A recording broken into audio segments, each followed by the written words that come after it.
Alhamdulillah, wassalatu wassalamu ala rasulillah wa ala alihi wa ashabihi wa man tabi'ahum bi ihsanin ila yawmiddin. Amma ba'd, fa'udhu billahi minash shaitanir rajim. Bismillahir rahmanir rahim.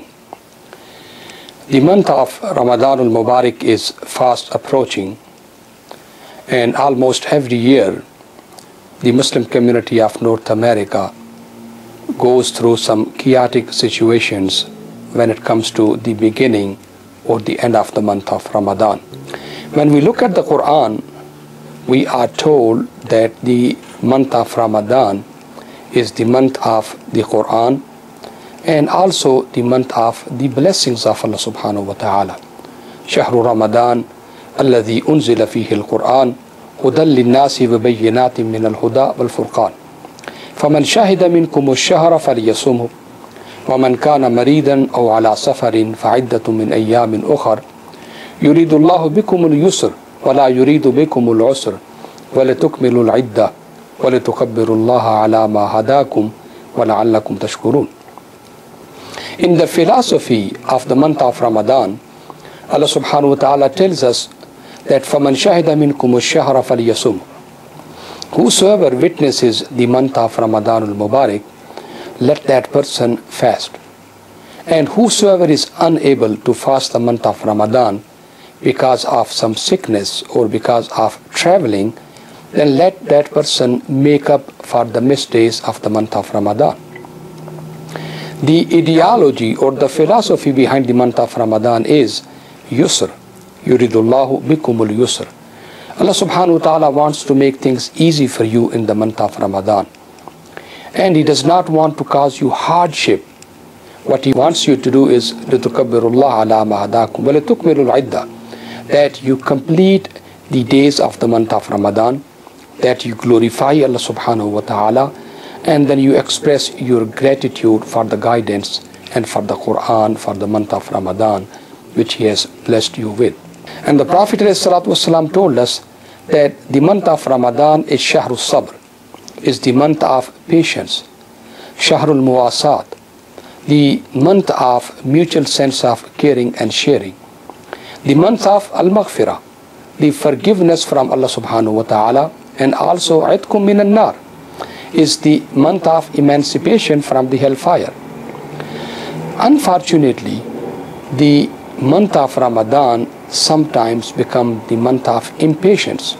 Sometimes it becomes the month of argumentation. Instead of respecting each other, loving each other, caring about each other, sometimes we become very judgmental and start issuing the fatwa of halal and haram. This person is violating the sunnah of Rasulullah sallam. This person has destroyed the religion of Allah subhanahu wa ta'ala, or this person has become the advocate of shaitan, astaghfirullah. So these kind of judgmental statements and this attitude of argumentation is not what is suitable for the month of Ramadanul Mubarak. And this argumentation starts month before the month of Ramadan. And we forget that the Prophet ﷺ, he used to mentally and spiritually prepare himself to receive the blessings of the month of Ramadan. He used to get quite cognizant of the time from the month of Rajab, Sha'ban. He will spend so much in the recitation of the Quran, fasting, and then other spiritual preparation that nothing else would be on his mind except the month of Ramadan. We are told that the Prophet ﷺ would start making this special dua beginning from the month of Rajab. Allahumma barik lana fi Rajab wa Sha'ban wa ballighna Ramadan. O Allah, put the barakah, put the special blessings in our month of Rajab and Sha'ban, and make us reach the month of Ramadan. If a person is able to reach the month of Ramadan and is able to observe the fasting of the month of Ramadan with proper sense of accountability, with the hope that Allah subhanahu wa ta'ala is going to forgive him or her. Man sama Ramadana imanan wa ihtisaban ghufira lahu ma taqaddama min dhanbi. Then the previous sins of the person are cleaned up. So therefore the Prophet ﷺ would get nervous and would ask Allah subhanahu wa ta'ala to bless him with long life so that he can have the blessings during these 2 months and then he can make it to the month of Ramadan. In reality, he is teaching the ummah, O the ummah of Muhammad sallallahu alayhi wasallam, learn the month of Ramadan is one of the most sacred months of Allah subhanahu wa ta'ala. And this month can elevate you spiritually so much so that you can become the residents of Jannah if you properly observe what is due in the month of Ramadan. And that will not come until and unless we, the Muslim Ummah, we become mentally, physically and spiritually prepared for that spirituality and for that radiance in the month of Ramadan. But unfortunately, the opposite takes place.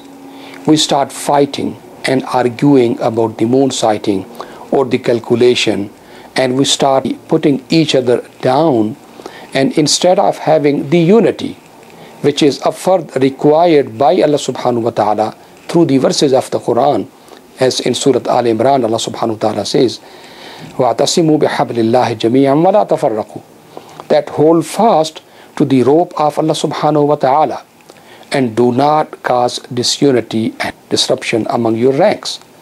But the issue of the beginning of the month of Ramadan or the issue of the end of the month of Ramadan becomes the source of our disunity. So therefore we leave a farida, which is a commandment from Allah subhanahu wa ta'ala, to be united, to not let shaitan come in between ourselves and cause us tafriqa. We become a victim to the agendas of shaitan. And mashallah, even within one family there is disunity about the beginning of the month of Ramadan or the end of the month of Ramadan. Many of us, we know that within one family, one of the brother or sister will be going with the global sighting, because in Saudi Arabia or Egypt or Libya or you name it, the announcement was made that the moon is sighted, and because the person believes in global sighting, so that person starts the month of Ramadan. The other might be believing in the local moon sighting. They believe that North America is a matla, is a horizon in itself. So therefore they will wait for the local moon sighting report and they will start a day or two after the other brother or sister. And somebody else goes with their native country like Pakistan, India, Bangladesh, and very often those countries are 1 or 2 days later than the global or the local sighting. So some of them may be starting the month of Ramadan 2 or 3 days after everybody else. Likewise, the Eid brings a disaster sometime, because in one family, different individuals, they celebrate the Eid on different dates. And sometimes the difference is 1, 2, 3 and even 4 days. And you can imagine the hardship and the confusion it causes to the children and also to the community at large. The children are not aware of these delicate fiqh discussions, and they somehow believe that Islam is a confusing religion. Islam brings nothing but hardship. They do not know when are they going to take the time off from their school. They do not know exactly when is going to be their holiday. At the same time, it causes hardship to many Muslims. We are not living in a Muslim majority context, but we are living in a Muslim minority context, where we are not the ones who determine the schedule. We are not the one who determine when is going to be the day off and when is going to be the working day. We are dependent upon non-Muslims who have no sense of Islamic holidays, Islamic culture, or Islamic religious requirements.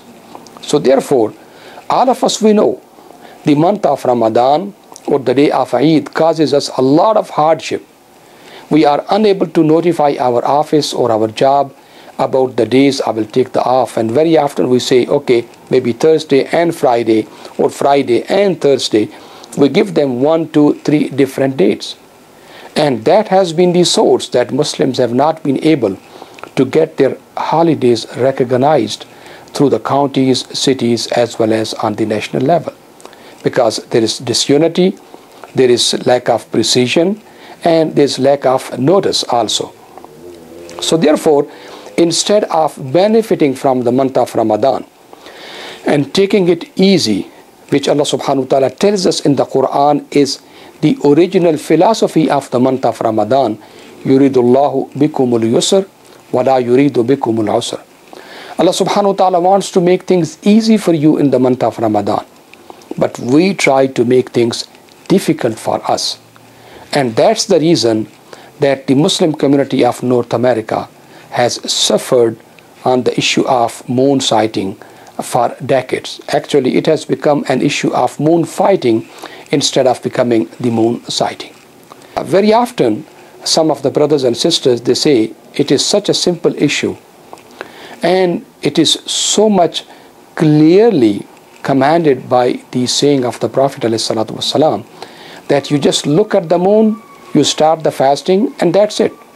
Sumu li ru'yati waftiru li ru'yati fa in ghumma alaykum fa akmilu al-adad. As the Prophet ﷺ said, sight the moon and start the month of Ramadan. Sight the moon and stop the month of Ramadan. If it is cloudy, complete the 30 days.